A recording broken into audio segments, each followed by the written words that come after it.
Est-ce que quelqu'un est content d'être à l'église ce matin? Alléluia, gloire à Dieu. Chaque fois que j'ai l'opportunité d'apporter la parole de Dieu, je me dis toujours à moi-même, c'est une opportunité pour moi d'ajuster quelque chose dans ma propre vie. Okay? Donc, je suis très honoré de ce privilège et je ne me place pas devant comme un mec qui dit des choses, mais je pense que le Seigneur a une parole pour moi d'abord. Okay? Donc, il a une parole pour moi et je prie que pendant qu'il me parle, qu'il vous parle aussi. Amen. Pendant qu'il touche mon cœur, qu'il touche aussi vos cœurs. Pendant qu'il me permet d'ajuster ma vie, qu'il vous permette aussi d'ajuster vos vies. Amen. Le titre de mon message ce matin, c'est « Choisi par Dieu pour traverser le désert ». Ça peut être, c'est un titre qui est vrai et qui peut paraître invraisemblable. On pourrait, à raison, se poser la question, le Dieu bon, ce Dieu qu'on définit comme étant le bon Dieu. Comment le bon Dieu peut me choisir pour traverser un désert? Ce Dieu qui est pourvoyeur, ce Dieu qui est bon, ce Dieu qui m'aime, ce Dieu qui prend soin de moi. Comment ça se peut qu'il me choisisse, moi, pour que je puisse traverser un désert? C'est parfois incompréhensible, mais c'est vrai. C'est vrai, bien-aimé. C'est vrai que Dieu peut te choisir pour traverser un désert. On a tous une image de ce que peut être un désert, de ce que peut représenter le désert. Mais peut-être que si vous n'aviez pas une pleine connaissance du désert, on va peut-être en parler un peu ce matin, mais ce n'est pas toujours beau le désert. Et le désert, c'est pas le jardin d'Éden. Okay? Le désert, c'est un endroit où on manque de tout ce qui est essentiel pour la vie. Le désert, il fait froid dans le désert. Il fait chaud dans le désert. Il y a des animaux dans le désert. Il y a toutes sortes de difficultés qu'on peut avoir dans le désert. Quelqu'un pourrait me suivre ce matin et il se dit, Pasteur Charlie, es-tu en train de dire que Dieu nous a choisis pour que nous puissions passer par les difficultés? Ça se peut. Ça se peut. Que le Dieu qui est bon là, qu'on définit comme le bon Dieu, le Dieu amour, le Dieu qui pourvoit, qui nous choisisse, qui nous appointe pour traverser une difficulté, bien-aimé. Ça se peut. Ça peut être une difficulté liée ça peut être la maladie, ça peut être les besoins financiers, ça peut être la perte d'un enfant, ça peut être toutes sortes de choses.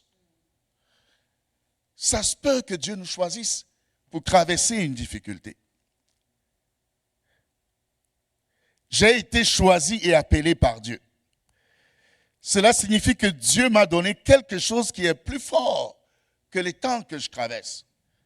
À chaque fois que Dieu choisisse son enfant pour passer au travers d'une difficulté, c'est parce que Dieu a mis en lui quelque chose qui est plus fort que cette difficulté-là. La Bible dit que lorsque nous serons exposés dans la tentation à toutes sortes d'afflictions, Dieu trouvera toujours un moyen pour nous. Il ouvrira toujours une porte pour nous.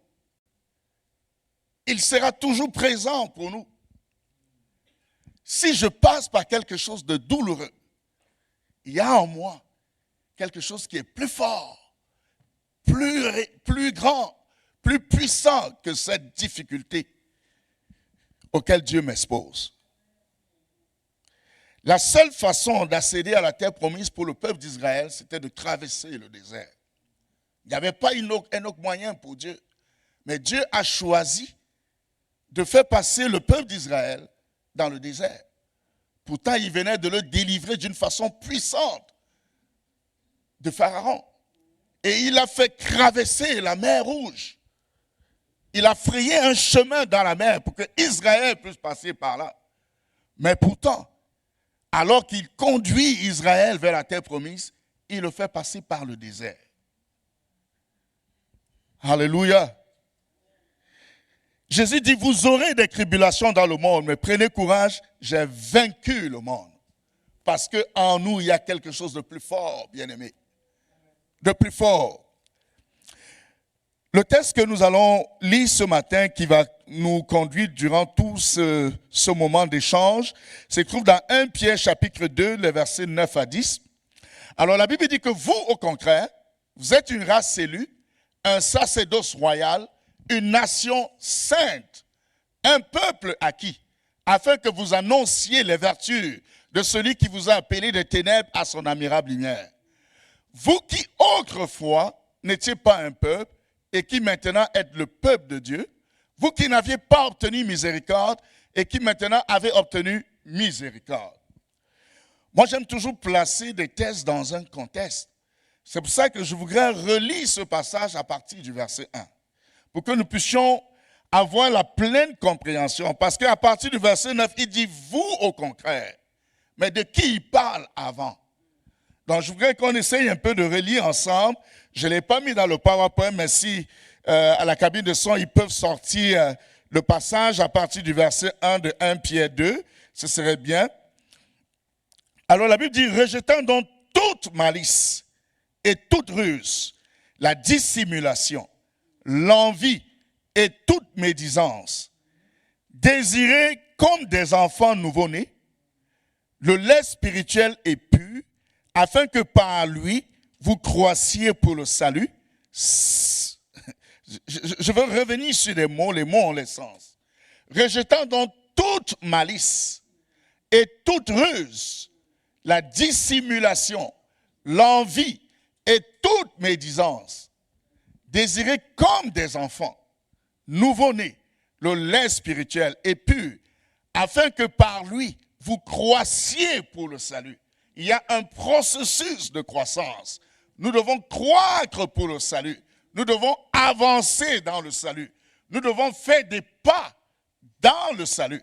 C'est-à-dire que ça fait un moment, ça fait peut-être 2 ans, 3 ans, 4 ans que j'ai rencontré le Seigneur. Il faut qu'il y ait une évolution dans ma marche avec lui. Nous devons faire des pas avec Dieu, quitter d'un point à un autre point, ainsi de suite. C'est pour ça que Pierre parle ici, il dit, afin que par lui vous croissiez pour le salut. Et on croit pour le salut par rapport au lait spirituel et pur, par la connaissance de la parole de Dieu, par notre édification, par le fait que comme des enfants nouveau-nés, nous désirons. Il parle désirer comme des enfants nouveau-nés. Quelque chose que vous désirez, c'est quelque chose que vous, c'est-à-dire que c'est pas de façon momentanée. Vous le faites pas parce que il fait beau ou bien parce que il pleut pas, mais vous le faites parce que c'est quelque chose que vous désirez. Vous avez envie de le faire. Vous le faites par amour, par conviction, par désir, par tout ce que vous voulez, vous le faites quand même. Et vous le faites de façon réelle, bien-aimés. Désirez comme des enfants nouveau-nés le lait spirituel et pur, afin que par lui vous croissiez pour le salut. Si vous avez goûté, il continue à partir du verset 3, si vous avez goûté que le Seigneur est bon, si vous avez goûté que le Seigneur est bon, est-ce que quelqu'un dans la maison ici a goûté que le Seigneur est bon? Approchez-vous de lui, pierre vivante, rejetée par les hommes, mais choisie et précieuse devant Dieu. Et vous-même, comme des pierres vivantes, édifiez-vous pour former une maison spirituelle, un saint sacerdoce, afin d'offrir des victimes spirituelles agréables à Dieu par Jésus-Christ. Alléluia. Car il est dit dans l'Écriture, voici je mets en Sion une pierre angulaire, choisie précieuse, et celui qui croit en elle ne sera point confus. Alléluia. Il est dit dans l'Écriture, voici je mets en Sion une pierre angulaire. Vous savez, quand on fait, actuellement on est en train de, on a une classe des cours de fondement, et j'encourage tout le monde, chaque fois qu'on qu'on programme une session de cours de fondement. Venez suivre les cours de fondement. Parce qu'on a besoin des fondements, de la base. De la base, on a besoin de ça. Alors, dans le cours introductif des cours de fondement, on parle de la pierre angulaire. Vous savez, la pierre angulaire, je ne suis pas un spécialiste en bâtiment, mais c'est généralement la pierre de l'angle. Vous savez, quand on veut bâtir une maison, il y a une première pierre qu'on pose. Et on pose cette pierre à l'angle. C'est elle qui détermine l'orientation des autres pierres. C'est elle qui donne une direction aux autres pierres. Et Jésus est la pierre angulaire. C'est cette pierre la première pierre qui est posée et qui donne une direction aux autres. Et dans le verset 6 ici, la Bible dit que quand il est dit dans l'Écriture, voici je mets en Sion une pierre angulaire, choisie, précieuse. Et celui qui croit en elle ne sera point confus, parce que c'est la pierre, la première pierre, la pierre angulaire, la pierre qui donne l'orientation aux autres pierres, la pierre qui permet à la bâtisse d'avoir une forme qui est une bonne forme. C'est la principale pierre, bien-aimée. Et c'est ce que Jésus est pour notre foi chrétienne. Il est la pierre angulaire. L'honneur est donc pour vous qui croyez, mais pour les incrédules, la pierre qu'ont rejeté ceux qui bâtissaient est devenue la principale de l'angle. Elle est devenue la principale de l'angle. Et une pierre d'achoppement et un rocher de scandale. Ils s'y heurtent pour n'avoir pas cru à la parole, et c'est à cela qu'ils sont destinés. Vous, au contraire, c'est là où viennent nos tests, bien-aimés. Vous, au contraire, toi, au contraire, bien-aimé, vous, au contraire, alléluia, vous, au contraire, vous êtes une race élue, un sacerdoce royal, une nation sainte, un peuple acquis, afin que vous annonciez les vertus de celui qui vous a appelé des ténèbres à son admirable lumière. Vous qui autrefois n'étiez pas un peuple et qui maintenant êtes le peuple de Dieu. Vous qui n'aviez pas obtenu miséricorde et qui maintenant avez obtenu miséricorde. Vous, au contraire. Et l'apôtre Pierre met un focus sur nous, bien-aimés. Vous, au contraire. Et nous allons voir ce focus-là tout au long de ce matin. Au courant de cette réunion, on va voir le focus sur le fait qu'il nous pointe, nous particulièrement. Il s'adresse à nous, les enfants de Dieu. Il s'adresse à ceux qui viennent après la pierre angulaire. Il s'adresse à toi si tu as rencontré Jésus comme ton Seigneur et ton Sauveur personnel. Quand il dit vous, au contraire, il parle de toi. Amen. Alléluia. Alléluia. Gloire à Dieu. Alléluia. Vous, au contraire. Gloire à Dieu. Mon premier point ce matin, bien-aimé, c'est se souvenir de qui nous sommes. Se souvenir de qui nous sommes. Vous, au contraire, c'est un besoin pour nous ce matin de nous souvenir de qui nous sommes. Alléluia. Quand un homme perd de vue qui il est, il ne se comporte ni ne réagit de la bonne façon. Parce que nous ne devons pas perdre qui nous sommes. Et nous voulons faire un rappel de ce matin, parce que Pierre le fait dans son épître, de qui nous sommes. La mauvaise image que nous avons de nous-mêmes va toujours nous tirer vers le bas, bien-aimés. Ça nous amène vers le bas, ça nous amène à nous comporter selon une piètre image. La nature humaine a tendance à oublier. Ce souvenir est un principe de Dieu qui nous aide à rester dans les plans de Dieu. Ce souvenir est un principe de Dieu qui t'aide à rester dans les plans de Dieu.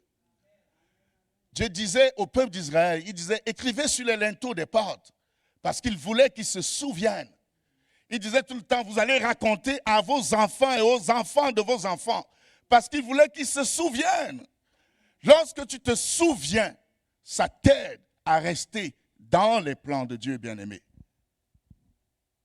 C'est ce principe qui a poussé David, tout petit qu'il était, à se lever au milieu des soldats entraînés mais peureux devant le géant Goliath. Dans 1 Samuel 37, David dit encore, « L'Éternel qui m'a délivré de la griffe du lion et de la patte de l'ours, me délivrera de la main de ce Philistin. Alors Saul dit à David, va et que l'Éternel soit avec toi. Vous voyez, je vais juste nous rappeler ce qui s'est passé. David, il venait juste, son père l'a commissionné d'aller apporter du pain à manger à ses frères qui étaient allés avec l'armée pour combattre les Philistins. Alors, quand il est arrivé, David, au lieu du combat, il a entendu Goliath avancer des insultes contre l'Éternel des armées. Et David, lui, il ne supportait pas d'écouter qu'un incirconcis avance des insultes contre l'Éternel des armées. Et il a dit au roi qu'il va le combattre. La Bible dit que le roi lui a donné l'armure. Il n'arrivait même pas à marcher avec cette armure-là. Il l'a mis de côté. Donc le roi ici s'inquiétait pour lui. Et il lui dit non, tu ne peux pas faire ça parce que c'est un homme qui est robuste, qui est géant. Les soldats du peuple d'Israël qui sont entraînés pour faire la guerre fuyaient à chaque fois que Goliath se pointait. Mais David était un tout petit jeune homme. Et il a mis de côté l'armure et il dit à Saul, j'ai toujours des difficultés entre Saül et Saul, il dit au roi d'Israël, il dit ceci, l'Éternel qui m'a délivré de la griffe du lion, il dit, quand je gardais le troupeau de mon père et que le lion venait attaquer l'une des bêtes, il combattait. Et il dit que l'Éternel m'a délivré de la griffe du lion. Il m'a délivré de l'ours. Il se souvient de quand est-ce que l'Éternel a délivré de la griffe du lion. Mais le souvenir qu'il a de l'action de Dieu, qui le délivre de la griffe du lion, ne lui permet pas d'être indifférent devant ce géant Goliath. Parce que quand il se souvient de ce que Dieu a fait pour lui, comment peut-il ne pas avancer devant ce Goliath? Lorsque tu te souviens des bontés de l'Éternel, bien-aimé, comment tu ne peux pas avancer devant cette difficulté qui se présente devant toi? Dieu a été bon envers toi hier. La Bible dit qu'il est le même, il ne change pas. Il sera encore bon envers toi aujourd'hui. Et il sera encore bon envers toi demain. Parce qu'il est le même, bien-aimé. Parce qu'il est le même. Alléluia. Vous, au contraire, vous êtes une race élue. Dieu vous dit ce matin que vous êtes une race élue. C'est-à-dire que vous êtes différents, bien-aimés. Vous, contrairement aux autres, vous êtes distingués. Vous êtes une race élue. Vous appartenez à une race spéciale. Et cela n'a aucun rapport avec la couleur de votre peau. Mais vous êtes race élue. Ça n'a aucun rapport avec votre milieu social. Ça n'a aucun rapport avec le nombre de péchés que vous avez commis ou que vous pensez que vous allez commettre. Mais Dieu dit que vous êtes une race élue, bien-aimés. Alléluia.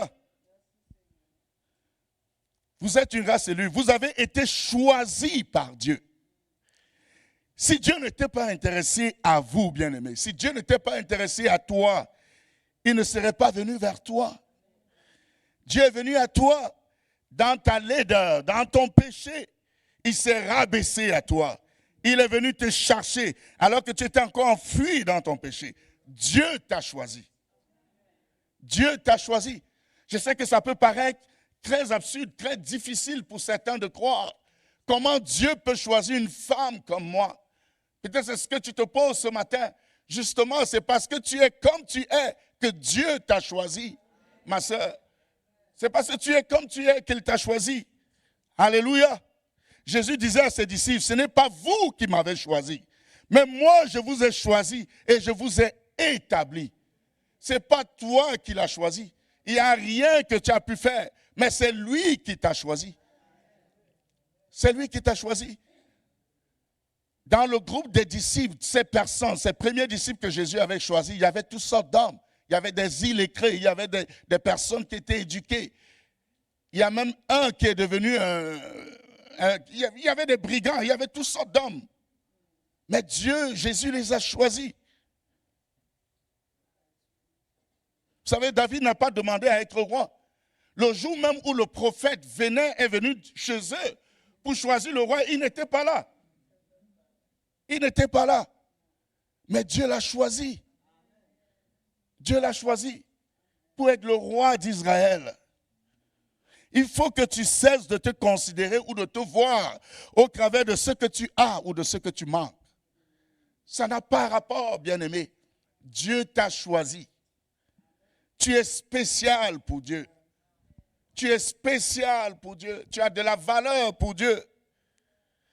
Il dit dans Isaïe 43, verset 3, « Car je suis l'Éternel, ton Dieu, le Saint d'Israël, ton Sauveur. Je donne l'Égypte pour ta rançon, l'Éthiopie et Saba à ta place, parce que tu as du prix à mes yeux. » Tu as du prix aux yeux de l'Éternel. Tu as du prix aux yeux de l'Éternel, bien-aimé. Tu as du prix. Ne cède pas à tout ce que quelqu'un pourrait dire de négatif sur toi. Parce que cette personne, c'est juste un humain. Mais le Dieu créateur, celui qui est au-dessus de toutes choses, celui qui est assis sur le trône le plus élevé, celui qui est le roi des rois et le Seigneur des seigneurs, il dit que tu as du prix à ses yeux. Tu as du prix à ses yeux. Alléluia. Dans Zacharie 2 au verset 8, la Bible dit que car celui qui vous touche, touche la prunelle de son œil. Il touche la prunelle de l'œil de Dieu. C'est impossible que je puisse toucher la prunelle de mon œil. Imaginez Dieu. Alléluia. Vous êtes une race élue et Dieu vous chérit d'un amour éternel. Alléluia. Nous devons nous souvenir de ça ce matin, bien-aimés. Nous devons nous souvenir que Dieu dit, vous êtes un sacerdoce royal. Un sacerdoce royal. Vous êtes un sacerdoce royal.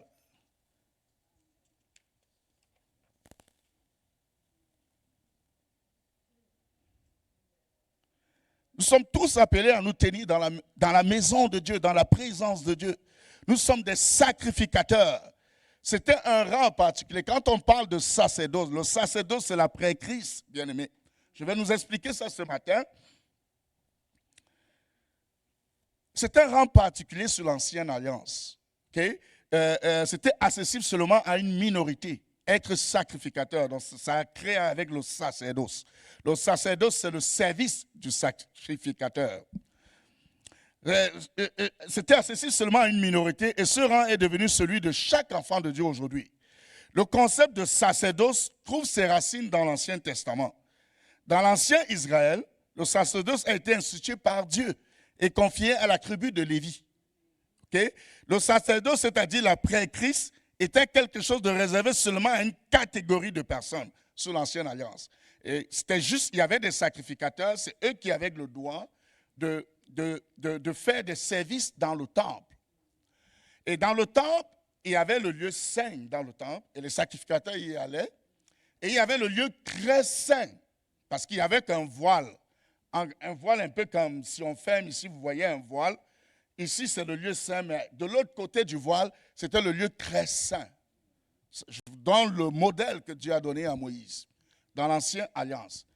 Dans le lieu très saint, il y avait juste un seul homme qui entrait. Et il entrait dans ce lieu une fois par an. C'était le souverain sacrificateur. Parce que la présence de Dieu était dans le lieu très saint 24 heures sur 24. Dieu était présent. Et il entrait dans le lieu très saint, pas pour lui, mais pour tout le peuple. Et même dans le lieu saint, quand les sacrificateurs rendaient un service, ce n'était pas pour eux, c'était pour tout le peuple, parce que les gens venaient faire des sacrifices par rapport à leurs offenses et toutes sortes de choses. Alors, quand le souverain sacrificateur entrait dans le lieu très saint, il avait une robe qui faisait partie de son sacerdoce. Au bout de la robe, il y avait une corde qu'on attachait dessus avec des cloches. Parce que personne ne pouvait entrer dans le lieu très saint. Parce que si tu y entrais, sans être souverain sacrificateur, sans être ton tour de l'année, tu mourrais. Tu mourrais. Donc personne ne pouvait accéder. Alors on mettait donc cette cloche sur le bout de son vêtement pour que quand on est à l'extérieur et qu'on entend des bruits, on sait qu'il est en train de faire le service. Il est vivant. Okay? Donc on ne pouvait pas, si on n'entend plus le bruit, là, il y a de fortes chances qu'il n'ait plus en vie. Donc on tire juste la corde pour le faire sortir parce qu'on ne pouvait pas y accéder à l'intérieur. Okay? Mais c'était ça parce qu'il y avait la présence de Dieu dans le lieu très saint. Et Dieu est saint. Et il ne résiste pas. Je veux dire, le péché n'a pas de place en sa présence. Okay? Donc, c'est ça le sacerdoce dans l'ancienne alliance. Mais dans la nouvelle alliance dans laquelle nous sommes, la Bible dit que lorsque Jésus a été crucifié sur la croix et qu'il a déclaré « tout est accompli », la Bible dit que le voile qui était dans le temple s'est déchiré. Et ça s'est déchiré, ça s'est ouvert. Comme ça, tous ceux qui croyaient en Jésus pouvaient accéder dans le lieu très saint, dans la présence de Dieu. Aujourd'hui, nous pouvons accéder dans la présence de Dieu, bien-aimés, sans risquer d'être tués par quoi que ce soit. Parce que nous y accédons au travers de Jésus sur la croix, de ce que Jésus a fait sur la croix. Jésus n'a jamais péché. La Bible dit qu'il n'y a aucune ombre d'obscurité en lui. Il est pur, son sang a été accepté par Dieu parce que c'est le Fils unique de Dieu. Et il s'est sacrifié, il est mort, vu que le salaire du péché c'est la mort, il est mort pour mon péché à moi. Il est mort pour ton péché. Donc il n'y a plus d'autres sacrifices qu'on puisse faire parce que le Fils unique de Dieu, Jésus-Christ, a accompli le sacrifice ultime sur la croix pour toi et pour moi. Amen. Donc maintenant, le sacerdoce, bien-aimé, l'après-Christ, c'est ce que nous faisons ce matin. Ce matin, si vous êtes venus à l'église, moi je ne pense pas que nous sommes à l'église, que nous sommes un rassemblement, un groupe. Moi je pense que nous sommes en train de faire un sacerdoce à Dieu. Nous rendons un culte à Dieu. Faisons un service à Dieu, bien-aimé. Le problème, c'est que, à cause de la religion, nous avons une fausse compréhension de ce qu'est l'après-Christ. On a toujours vu l'après-Christ au travers des prêtres catholiques. C'est ça l'image qu'on a de l'après-Christ. On est resté avec cette image-là. On croit à la grâce de Dieu, on croit à la bonté de Dieu, on croit à la miséricorde de Dieu, mais parce qu'on n'a jamais gradué d'une école de théologie, on ne s'estime pas prêtre. On pense que l'après-Christ ne nous concerne pas. Parce qu'on n'a pas gradué d'une école de théologie, par exemple.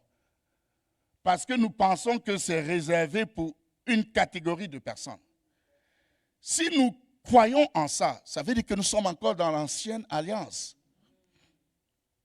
Nous sommes encore dans l'Ancien Testament. Parce que dans l'ancienne alliance, c'était réservé à une catégorie de personnes. Mais dans la nouvelle alliance, c'est réservé à tous ceux qui sont enfants de Dieu. À tous les fils de Dieu. Amen. Mais ici, dans le passage que nous avons lu, le Seigneur nous rappelle que nous sommes non seulement un sacerdoce, mais un sacerdoce royal. Parce que dans l'Ancien Testament, il y avait le sacrificateur qui faisait office du sacerdoce et il y avait le roi. C'était vraiment deux choses distinctes. Le roi, ce n'était pas le sacrificateur. Le sacrificateur s'occupait du sacerdoce et le roi s'occupait de la ministration, la justice du peuple. Mais Jésus, lui, il est les deux. La Bible dit qu'il est le souverain sacrificateur selon l'ordre de Melchisédek. Mais il est aussi le roi des rois. Amen. Donc Jésus cumule les deux. S'il est le roi des rois et que nous sommes co-héritiers avec lui, nous cumulons aussi les deux, bien-aimés. C'est pour ça que Pierre nous rappelle ici que vous, au contraire, vous êtes un sacerdoce royal. Vous êtes un sacerdoce royal. Alléluia. Jésus est l'accomplissement ultime des rôles sacerdotaux et royaux. En tant que souverain sacrificateur, il s'est offert lui-même un sacrifice parfait pour nos péchés et intercède continuellement en notre faveur auprès du Père. Jésus est aussi le roi promis, à qui a été donné tout pouvoir dans les cieux et sur la terre. Dans Apocalypse, il est rappelé qu'il est le roi des rois et seigneur des seigneurs. Alléluia. Mais permettez-moi de nous dire ce matin, bien-aimés, qu'un sacrificateur, il y a une dualité dans le rôle d'un sacrificateur. Le sacrificateur va devant Dieu pour le bénéfice du peuple. Et il va devant le peuple pour le bénéfice de Dieu. Je ne sais pas si vous comprenez ce que je veux dire. Okay? Le sacrificateur se présente devant Dieu pour la cause du peuple. Et il se présente devant le peuple pour la cause de Dieu. Donc nous sommes des sacrificateurs. Dans cette ville, nous sommes des sacrificateurs. Et nous nous tenons devant Dieu pour les gens de la ville. Nous devons nous tenir, peut-être ce n'est pas ce que nous faisons, mais nous devons nous tenir devant Dieu pour les gens de la ville. Nous tenons Dieu, nous crions à Dieu pour les gens de la ville. Nous prions Dieu, nous supplions le Seigneur pour les gens de la ville. Nous crions à Dieu pour notre famille. Parce que devant notre famille, nous nous tenons devant Dieu pour les membres de nos familles. Et nous nous tenons devant notre famille pour Dieu devant eux. Il y aura toujours cette dualité-là dans notre fonction, dans notre exercice. Et c'est à nous de prendre position, de prendre notre rôle en tant que sacerdoce royal, de nous tenir devant Dieu pour le bien des gens et d'aller devant les gens pour la cause de Dieu. Amen. C'est notre rôle à nous. Alléluia. Il faut entretenir ta vision de qui tu es, bien-aimé. Un être noble et non méprisable. Un être sauvé et non perdu. Pardonné et non condamné. Justifié et non qui doit se justifier. Tu es enfant de Dieu. Amen. Alléluia. Dis à ton voisin, je suis enfant de Dieu. Alléluia. Gloire à Dieu. Alléluia. Je suis enfant de Dieu.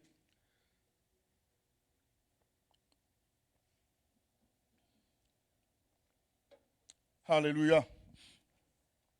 Vous, au contraire, vous êtes une nation sainte. Alléluia. Il dit que nous sommes une nation sainte. Amen. Ce matin, j'ai eu une très belle causerie avec Mireille pendant qu'on était au coup de fondement. Et Mireille me rappelait que, parce qu'au coup de fondement, à chaque session, il arrive que je donne des devoirs. J'ai donné un devoir dimanche passé et je demandais comment ça a été le devoir et tout. Donc, Mireille est venue me voir à la fin pour me parler. Elle me disait que il y avait le mot péché. Elle me parlait un peu on a discuté un peu du mot péché. Et j'ai beaucoup aimé ce qu'elle m'a dit. Et elle m'a dit que pour elle, le péché, c'est manquer sa cible. Le péché, c'est manquer sa cible. Et j'ai beaucoup aimé ce qu'elle m'a dit. Et je pense que plusieurs parmi nous aussi, lorsqu'on entend le mot péché, on a toujours l'image du catéchisme catholique où on nous présentait, je ne sais pas si vous avez ce souvenir-là, comment est-ce qu'on nous présentait le péché dans le fond. On a l'impression qu'on ne peut pas être bon à quelque chose. Parce qu'on est voué à... la religion nous condamne de toutes sortes de façons. Ça nous condamne. Et plusieurs aujourd'hui ont la difficulté à comprendre. Quand Dieu dit que vous êtes une nation sainte, les gens ont des chrétiens, je parle des chrétiens nés de nouveau, ont la difficulté à comprendre ça. Comment se fait-il qu'ils disent que je suis une personne sainte? Mais bien aimé, c'est parce que Dieu te regarde au travers de Jésus. Il ne te regarde pas par rapport à ta sainteté dans le genre que tu vis, tu mènes une vie sans péché. Non, parce que c'est impossible. La Bible dit que tous ont péché et sont privés de la gloire de Dieu. Il n'y a personne qui peut dire qu'il n'a jamais péché. Celui qui dit qu'il n'a jamais péché, il est un menteur. Et il fait de Dieu un menteur. Parce que Dieu dit que tous ont péché et sont privés de la gloire de Dieu. Mais nous sommes des personnes saintes parce que le sang de Jésus qui a coulé sur la croix nous justifie, bien-aimés. Vous savez, si on dit que Jésus est notre sauveur, voilà une raison pourquoi on le dit. Parce qu'il nous a sauvés de la condamnation de notre péché. Vous savez, dans Romains 6, verset 23, la Bible dit que le salaire du péché, c'est la mort. C'est-à-dire parce que nous avons péché, nous devons mourir. Et quand Dieu parle de mort, ce n'est pas la mort physique seulement. C'est aussi la seconde mort, qui est le fait d'être éternellement séparé de Dieu. Mais Jésus est mort à cause de mon péché. Parce que lui, il n'avait jamais péché. Il n'a pas commis de péché. Donc, il ne méritait pas ça. Mais Dieu a accepté son sacrifice parce que c'était un sacrifice pour moi. Hello? Parce que c'était un sacrifice pour moi. Amen. Gloire à Dieu.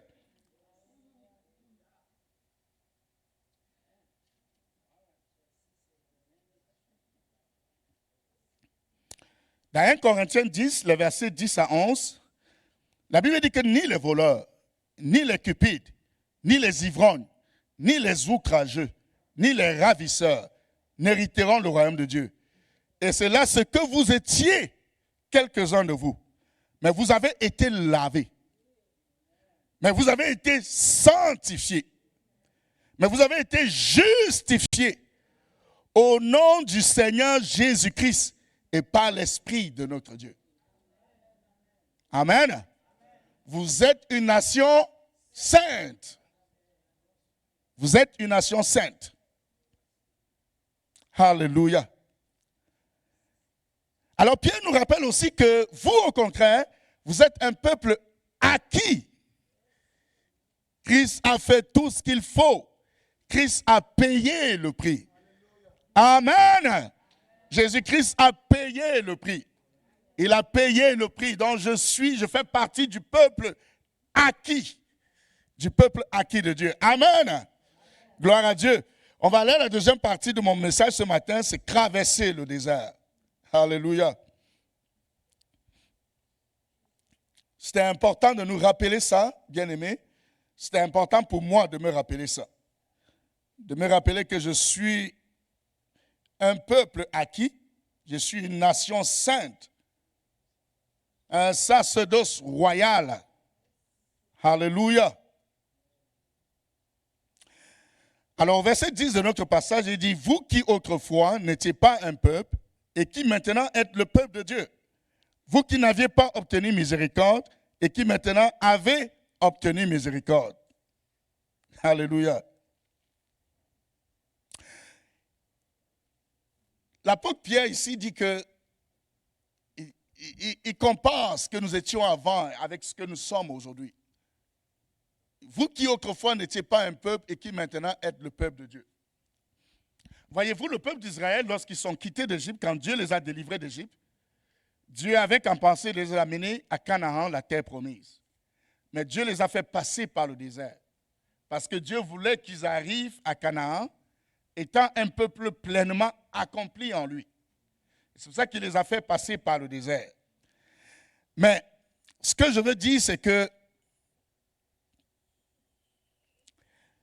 il existe un groupe de pensée dans le milieu évangélique qui laisse croire que lorsque vous êtes enfant de Dieu, vous ne pouvez pas souffrir. Mais il existe effectivement un groupe de pensée dans le milieu évangélique qui dit que quand vous êtes enfant de Dieu, vous ne pouvez pas souffrir. Être dans le manque, endurer les difficultés. Parfois, certains même vont vous traiter de pécheurs parce que vous passez au travers d'une difficulté ou d'un problème. Dit c'est parce que vous avez péché que vous avez ça. C'est parce que vous avez péché que telle chose vous arrive. Ils viennent vous mettre la culpabilité dans la tête. Mais moi, je ne crois pas à ça. Je ne crois absolument pas à ça.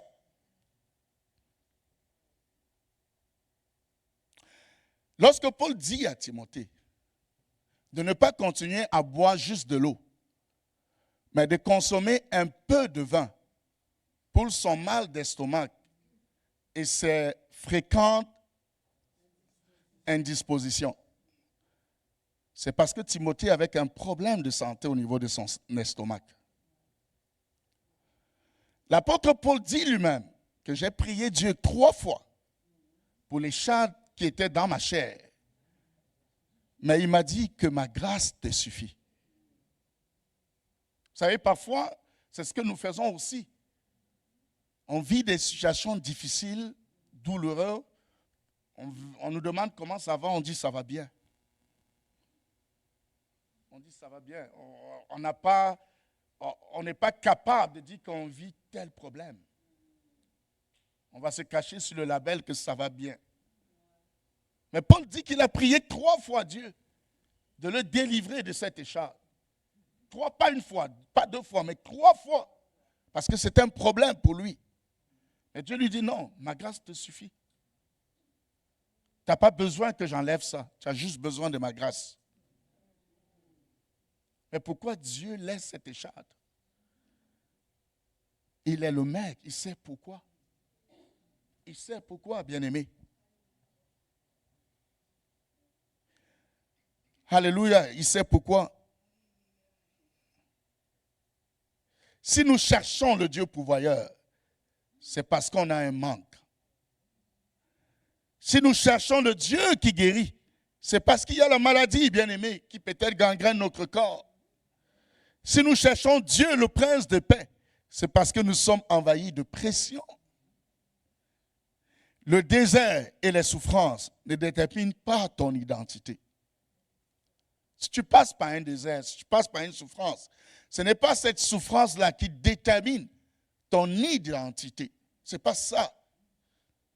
Dieu t'a transporté dans le désert pour un moment. C'est momentané, bien-aimé. Ce n'est pas permanent, ce désert.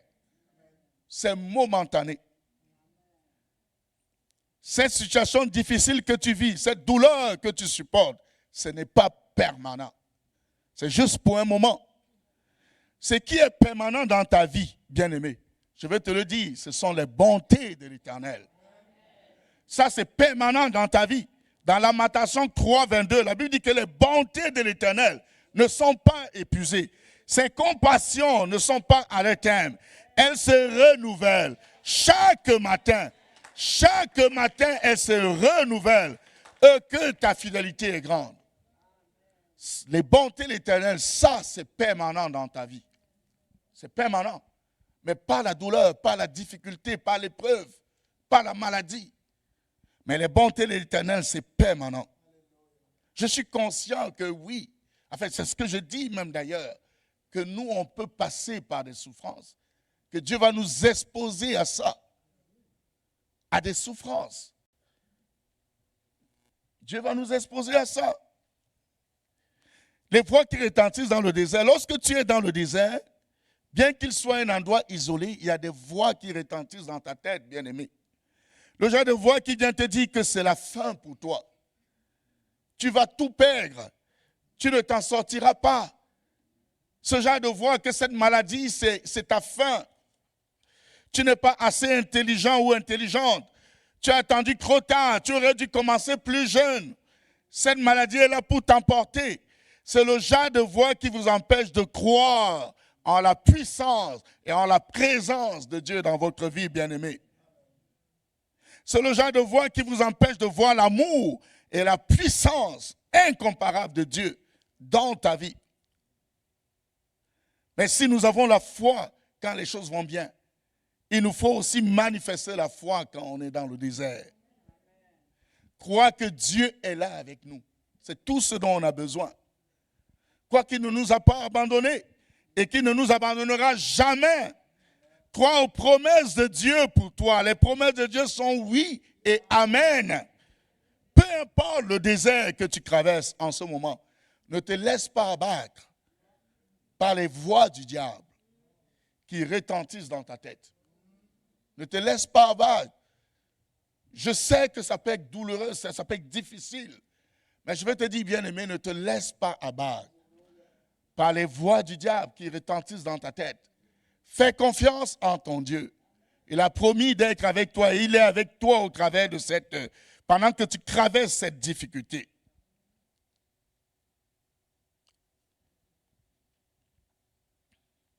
Il est avec toi, comme il a été avec Jésus. Jésus a été dans le désert. Il a été tenté par le diable, mais Dieu était avec lui. Dieu façonne et fait grandir notre foi dans le désert. Le désert est l'endroit où Dieu nous façonne, bien-aimés. Il vient épurer en nous tous ces éléments qui n'ont pas son nom. Dieu nous façonne dans le désert. La saison dans le désert peut s'avérer longue parfois et vous ferez forcément face au découragement. Mais si Dieu vous fait traverser le désert, c'est qu'il a des grands plans pour vous. Si Dieu te fait passer par le désert, c'est parce qu'il a un grand plan pour toi, bien-aimé. Il a un grand plan pour toi. Il dit dans Jérémie 29 au verset 11, « Car je connais les projets que j'ai formés sur vous, dit l'Éternel, projets de paix et non de malheur, afin de vous donner un avenir et de l'espérance. » Tu as de l'avenir. Tu as de l'avenir. Dieu a un projet avec toi, bien-aimé. Et son projet est de te conduire à la terre promise. Alors il va nous presser parce qu'il veut qu'on arrive à la terre promise. Dieu va nous presser. Il va te presser, bien-aimé. Il va te presser. Il va nous faire passer par le feu des perturbations et peut-être parfois par la souffrance. Parce qu'il a un plan, il a un objectif, c'est t'amener à la terre promise. Un peu comme le potier, lorsqu'il prend de l'argile, vous savez quand le potier prend de l'argile, je voudrais juste nous lire Jérémie 18 et puis je vais nous expliquer un peu le rôle du potier. Je ne sais pas si je l'ai mis sur le PowerPoint, j'ai mis le verset 6 dans le PowerPoint, mais je vais commencer au verset 2. Il dit, lève-toi et descends dans la maison du potier. Là, je te ferai entendre mes paroles. Je descendis dans la maison du potier et voici, il travaillait sur son tour. Le vase qu'il faisait ne réussit pas. Je ne sais pas si vous comprenez ça comme moi. C'est-à-dire que le potier, il a pris de l'argile. Dans sa tête, il a un vase qu'il veut faire. Et l'image du vase qu'il veut est dans sa tête. Okay?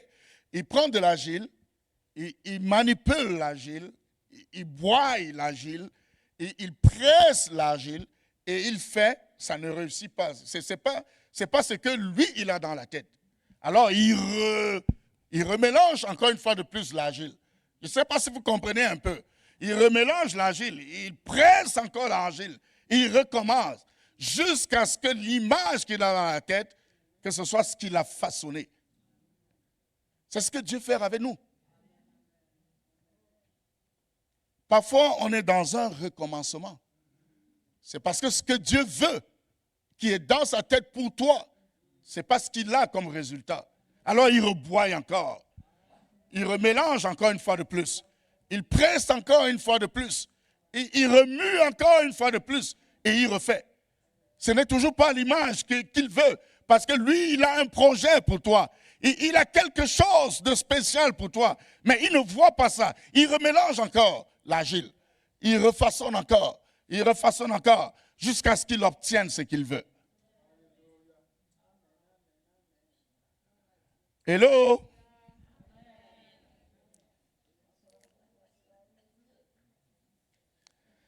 Le vase qu'il faisait ne réussit pas. Comme il arrive à l'argile dans la main du potier, il en refit un autre vase, tel qu'il trouva bon de le faire. Et la parole de l'Éternel me fut agressée. C'est ce que le prophète Jérémie dit. En ces mots, ne puis-je pas agir envers vous comme ce potier, maison d'Israël? Dit l'Éternel, voici, comme l'argile est dans la main du potier, ainsi vous êtes dans ma main, maison d'Israël. Amen. C'est ce que nous sommes. Dieu nous mène dans le désert parfois aussi pour nous protéger, bien-aimés. Dieu va t'amener dans le désert parfois pour te protéger.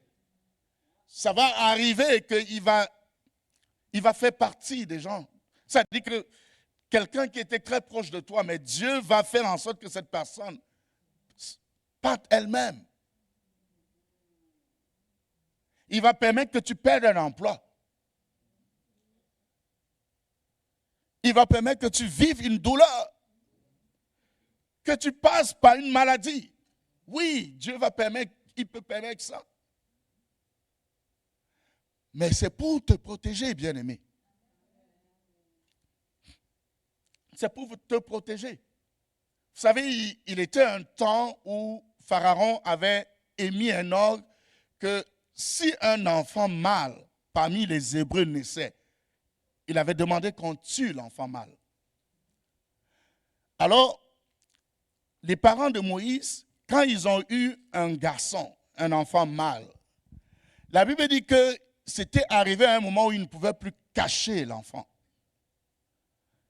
Ils ont placé l'enfant dans un panier, ils l'ont mis au bord de la rive du Nil, de la rive. Je ne sais pas, on peut ne pas comprendre, percevoir l'image de cette scène.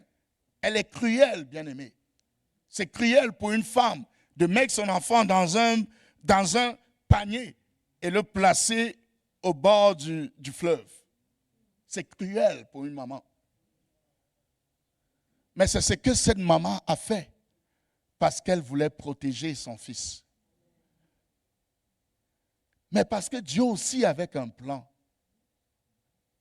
Pharaon demande de tuer tout mâle, tout bébé garçon qui naissait des Hébreux.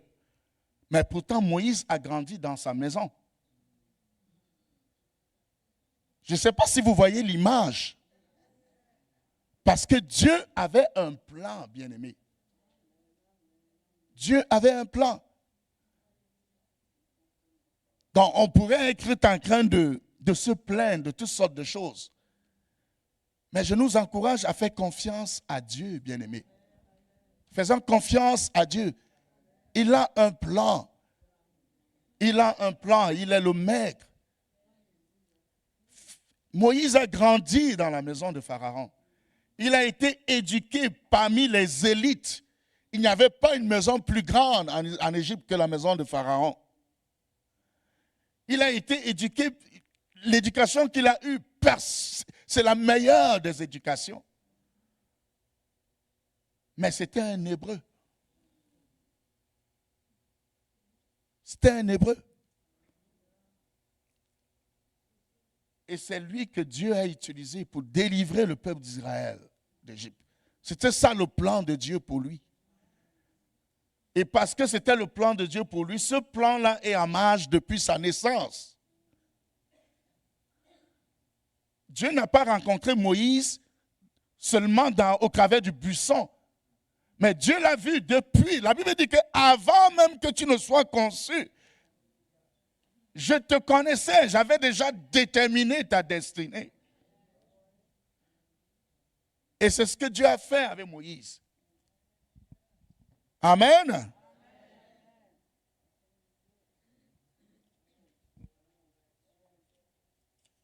Alléluia. Tu ne sais pas ce que Dieu fabrique pendant que tu pleures, alors que tu traverses le désert. Tu ne sais pas ce que Dieu fabrique pendant que tu souffres, pendant que tu es seul. Tu peux te sentir déboussolé, abattu, mais tu ne peux pas toujours voir ce que le Maître est en train de faire. Mais c'est lorsque nous regardons en arrière que nous voyons que Dieu avait un plan. Pendant que tout ce que nous voyons ou endurons, c'était la douleur. Alléluia. Alléluia. Mais dans le désert, il y a aussi la provision, bien-aimé. Dans mon troisième point ce matin, c'est provision dans le désert. Vous qui n'aviez pas obtenu miséricorde et qui maintenant avez obtenu miséricorde.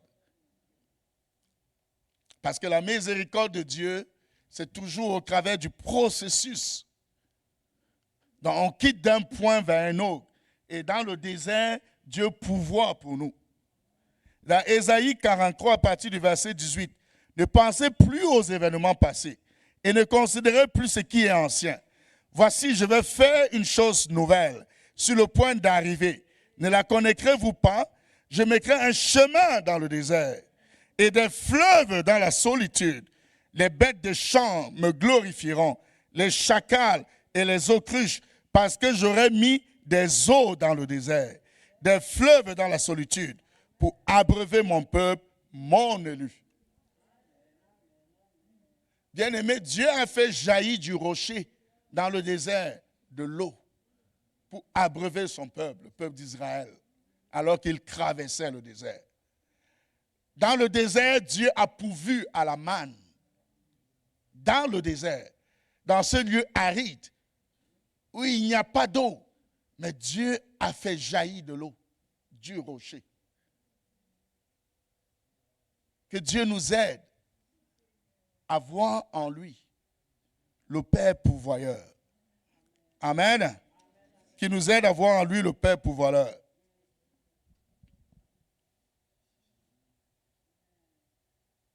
La provision de Dieu, bien-aimé, c'est la paix que Dieu nous donne. C'est la paix que Dieu nous donne. Il dit, je vous laisse la paix, je vous donne ma paix. Je ne vous donne pas comme le monde donne, que votre cœur ne se trouble point et ne s'alarme point. Nous nous tenons sur une paix qui défie toutes sortes de compréhensions. C'est le genre de paix qui vient de Dieu, bien-aimé. Une paix folle, scandaleuse. Le genre de paix pour laquelle les gens vous traiteraient de fous. Vous avez la paix dans votre esprit et dans votre cœur, sachant que celui qui a commencé une bonne œuvre en vous la terminera.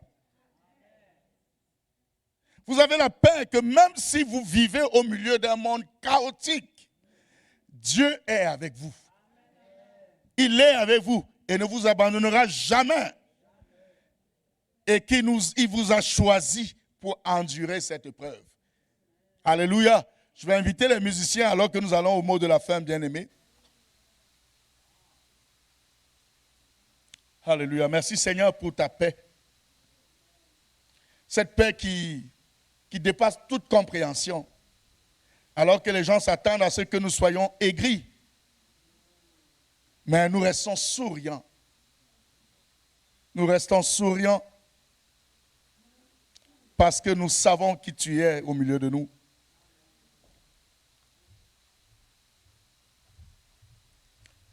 Alors je vais revenir au verset 4-5, je vais terminer avec ça, c'est ça mon mot de la fin dans notre passage de 1 Pierre 2. Approchez-vous de lui, pierre vivante, rejetée par les hommes, mais choisie et précieuse devant Dieu. Et vous-même, comme des pierres vivantes, édifiez-vous pour former une maison spirituelle, un saint sacerdoce, afin d'offrir des victimes spirituelles agréables à Dieu par Jésus-Christ. Je ne pouvais pas terminer par autre chose, bien-aimé. Le verset 5 dit que « et vous-même, comme des pierres vivantes ». Et nous avons vu que nous sommes des pierres vivantes. Jésus est la pierre de l'angle et nous sommes les pierres vivantes avec lui.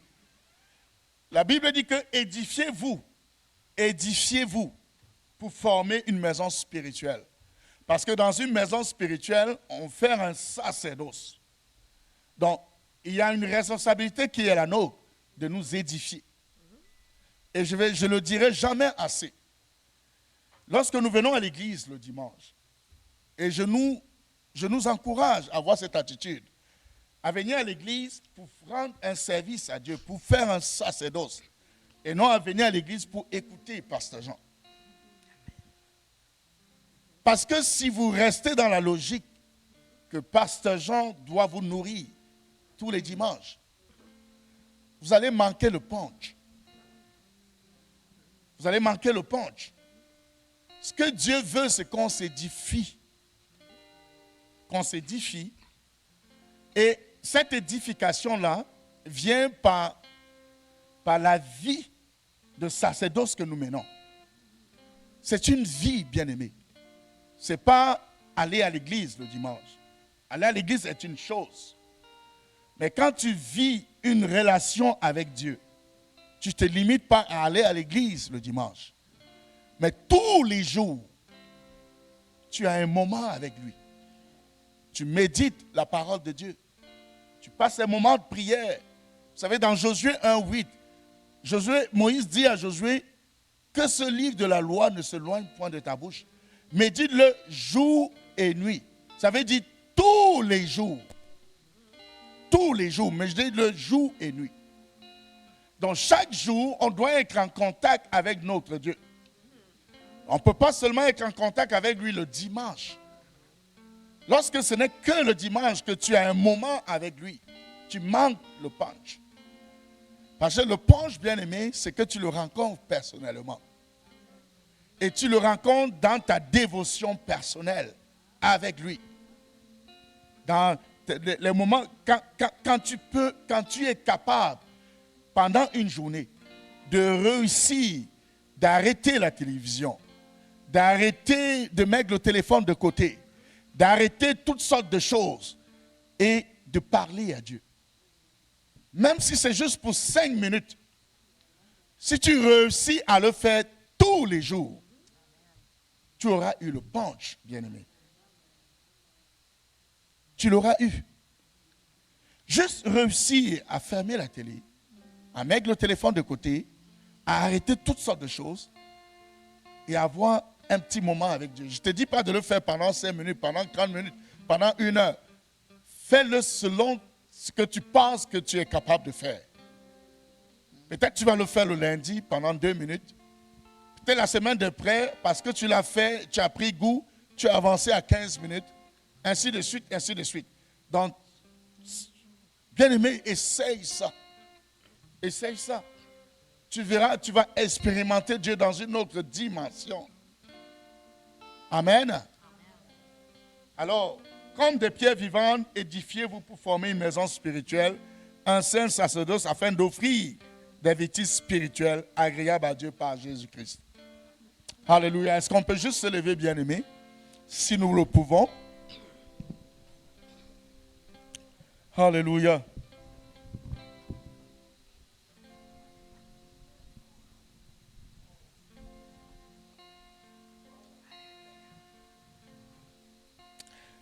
Je voudrais juste que tu parles à Dieu ce matin. Le Seigneur t'a parlé au travers de ce message. Parle à Dieu, dis-lui quelque chose.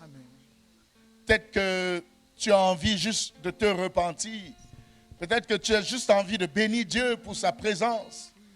Peut-être que tu as juste envie de dire merci à Dieu de t'avoir rappelé qui tu es en lui. Juste élever ta voix ce matin et parle à ton Dieu. Alléluia.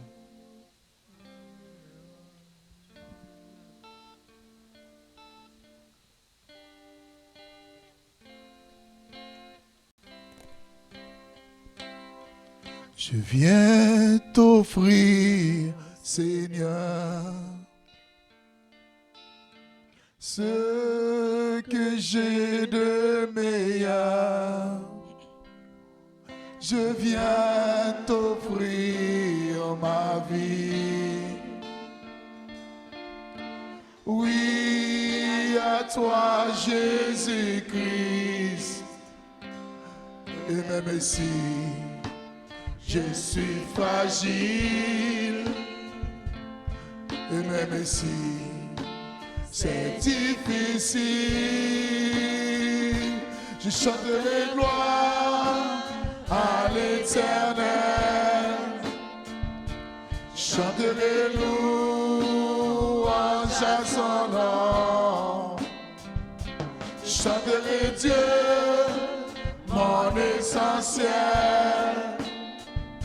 chanterai en l'honneur de son nom.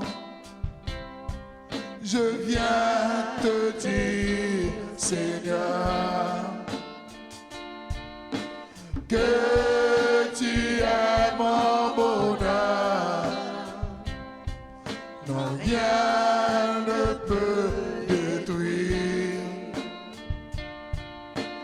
notre bel avenir. Même si Je suis fragile. Et même si c'est difficile, je chanterai gloire à l'Éternel. Je chanterai louange à son nom. Je chanterai Dieu, mon essentiel.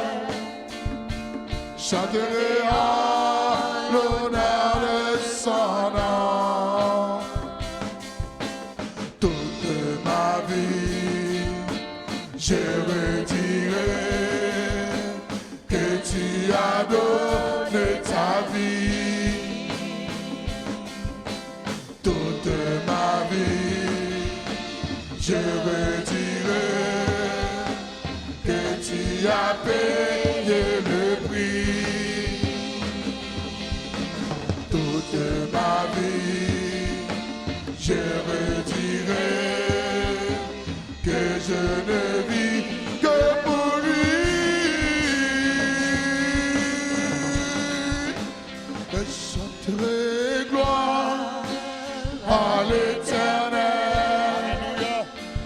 Je chanterai louange à son nom. Je chanterai Dieu, mon essentiel. Je chanterai en l'honneur de son nom.